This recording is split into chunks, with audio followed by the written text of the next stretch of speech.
First, Eitan, Rabbi Hammerman, thank you so much for pulling this all together tonight. Really an honor to be here with everyone.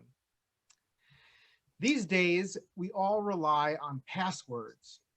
We need them to get our email. We need them to get our voicemail. We need them to see our bank balance, our stock portfolio, our mortgage account. We need passwords to see our friends on Facebook and Instagram, on Twitter and on TikTok. Passwords abound. And I am about to reveal the passwords of some people logged on for our service tonight. I am not a mentalist, not a psychic, but according to a password management company called NordPass, over 3 million Americans use one of the following passwords. I love you, 1, 2, 3, 4, 5, 6, and of course, password. Not so secure. These wouldn't really keep anyone out. As we all know, passwords are now supposed to be a mix. Not just letters, not just numbers, but a mix of letters, numbers, and symbols. The more random, the better. A little bit from here, a little bit from there. Heterogeneity, making the password stronger and more powerful. Well, it turns out that in this respect, community is a bit like a good password.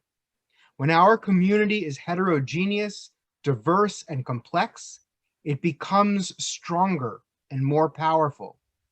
When our community is homogeneous, monolithic, and simple, it conveys fewer benefits for our society and for each one of us. Take that password made famous by Spaceballs. 1, 2, 3, 4, 5, 6. Sounds like the combination for a luggage lock. 1, 2, 3, 4, 5, 6. It is user-friendly, and it will not work. It is too simple. A community made up simply of one kind of person suffers the same problem.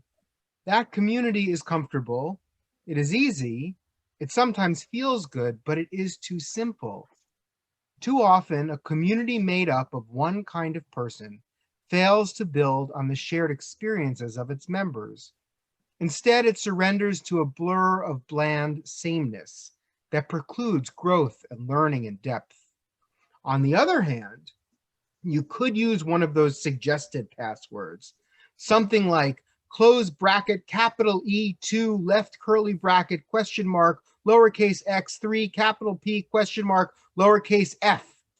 That is a hard password. Hard to remember, hard to crack, and as I now know, hard to say. It is complex, and it is powerful. It is strong. It can stand up to anything. And so it is with community. Diverse, complex communities are hard. They require listening and compromise and commitment to make them work. Diversity demands that we find what we have in common and embrace it even as we may disagree on other points. Complexity requires that we then honor those differences. And when we do, when we put in the hard work to make complex diversity work, we become like a strong password, better and stronger and more resilient. We grow as individuals as our communities become groups of depth and commitment and trust. It is that kind of complex diversity that we embrace tonight. When my colleague Rabbi Eitan Hammerman chose the theme for tonight's service, he gave voice to what makes this event so important. Together, now more than ever. Together because of our diversity. Together because of our different approaches to God. Together because of our diverse politics. Together because we live in different parts of town.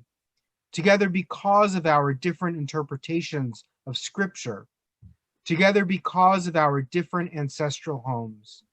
Together now more than ever because in this moment of political strife and pandemic and environmental threat and racial tension, it is our diversity that will give us the resilience and strength to move forward, to overcome, to allow our beloved community and our great nation to reach its full potential. together now more than ever. I invite every one of us to embrace this commitment to being together, to holding up those things we share in common and celebrating those things that make us different and unique. Like a strong password, that complexity and diversity coming together will unlock the blessings of this world so that we may realize them together, together now more than ever. Happy Thanksgiving.